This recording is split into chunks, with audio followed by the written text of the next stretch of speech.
Boys and girls, it's a franchise. First time on the franchise.com. It's a triple U review with a spin on it.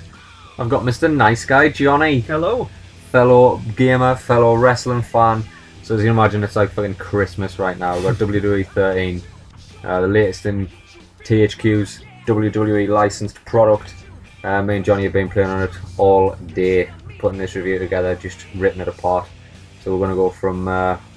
we'll take it from the top, Johnny. You know how I do it. You know how I do it. Unscripted, unpolished, unprofessional. Let's crack on. So WWE'13, where should we start? Start with the graphics. Let's start with the graphics. Look at the graphics. The graphics are slick. Predator 2.0 tech. Essentially WWE'12 souped up. Souped up to the max. I say max. It's not that much of an improvement. Yeah, more minor than anything. Minor tweaks. Minor tweaks. You can't.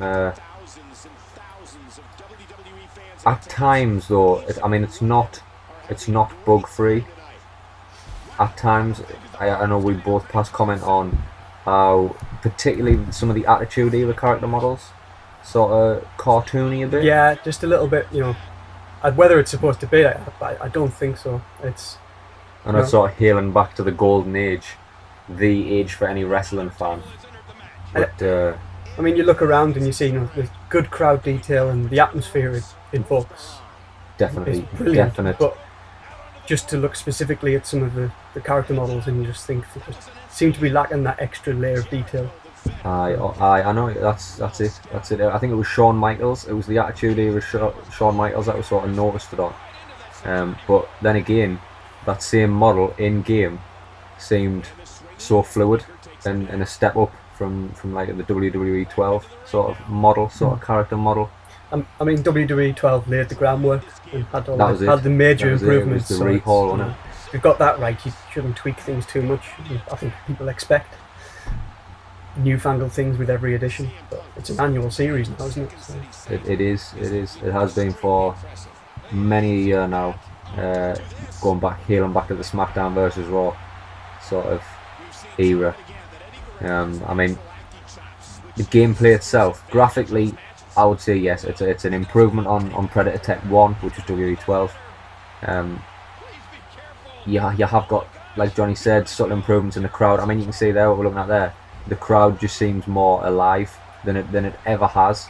There's more hustle and bustle in the crowd. It doesn't look like a sea of replicated sort of cardboard cutouts. It's actually a 3D living and breathing environment in the crowd. And on top of that, I know Johnny mentioned the sound as well.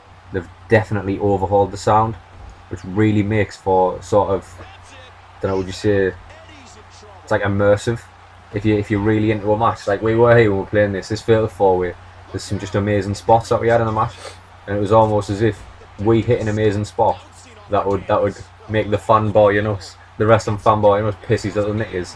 Like the crowd actually went nuts as well, and it wasn't just like a crappy nuts like there. Eddie Guerrero frog splash off a ladder. The crowd went wild. If I was playing this in the future, I'd actually go as far as turning the commentary off, because it's the only thing.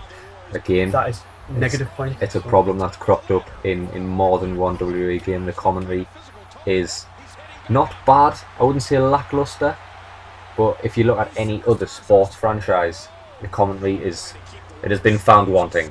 Yes. You have been weighed, you have been measured, and you have been found wanting.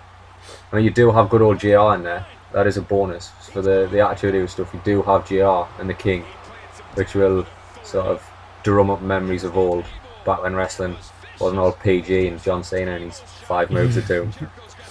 But that's the gameplay sort of. There's been no improvements that I can think of over sort of control scheme from last year. At times, I know Johnny had passed comment on it, and I don't know if it's because we were out of practice, because it's been a while since we've actually boom through the ladder. What a spot that was! Unbelievable. Johnny had passed comment on it that it seemed to lack a deft touch.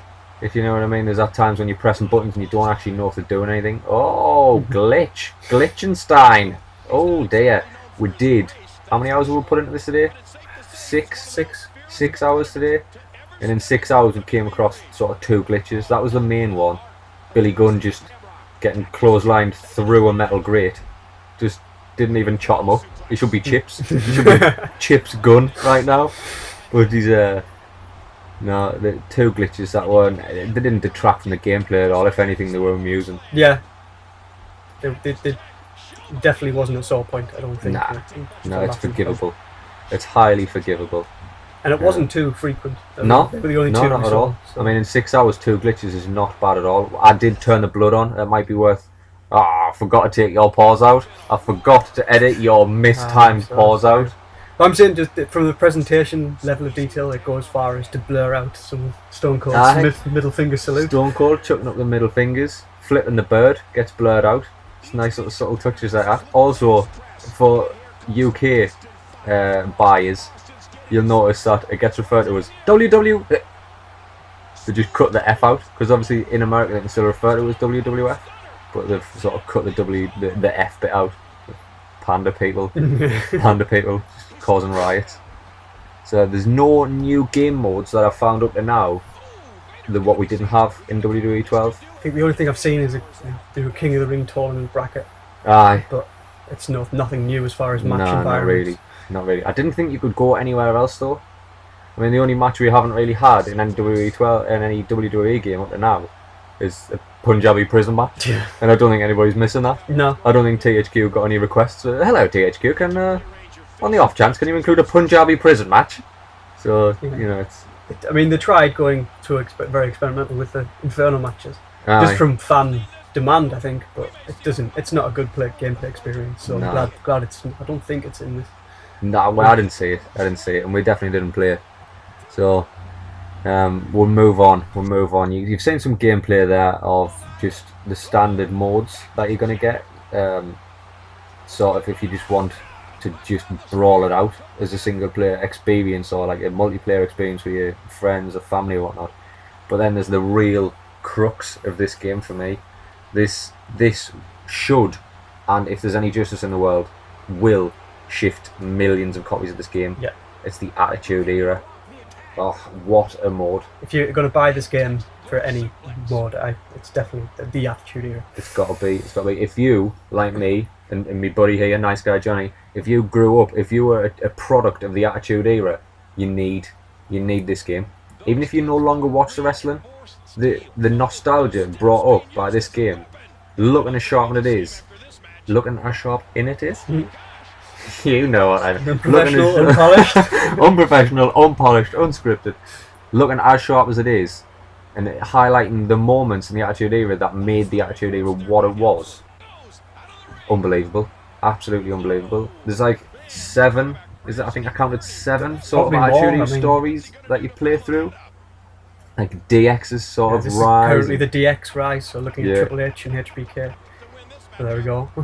Aye, but you play through famous matches in Attitude Era history and unlock sort of Attitude Era guys and video packages. WWE production teams have always been shit hot on the video packages, and this comes through in this game as well. You're definitely getting the real WWE experience. For a wrestling fan, I would say this game is a must buy. It is. I mean, you can scroll through YouTube videos to watch these old school matches. Now you get the chance to actually play them. Exactly that. In some cases, change the outcome, but it's much more fun to actually. Definitely. I mean, it's quite challenging actually to actually do the match and do follow what it out. Request of what you you need to do. So you play the match however you want, but like you might have to hit Undertaker with a chair, so you have to do that. But the satisfaction levels from this is just unbelievable. Yeah. So, just to wrap it up, as a wrestling fan, this game is a must buy. It is the best product that WWE have churned out since Here Comes the Pain. As a casual sort of gamer, there's still a fair bit of game to be played in here. Yeah. So I think we'll wrap it up there. If we haven't mentioned anything now, it's too late. Mm-hmm. So I think we've covered it well. So thumbs up for WWE 13. Definitely must buy for WWE 13. So I've been the franchise. I've been Nice Guy Johnny. This has been WWE 13. Until next time, laters. Ta-ra.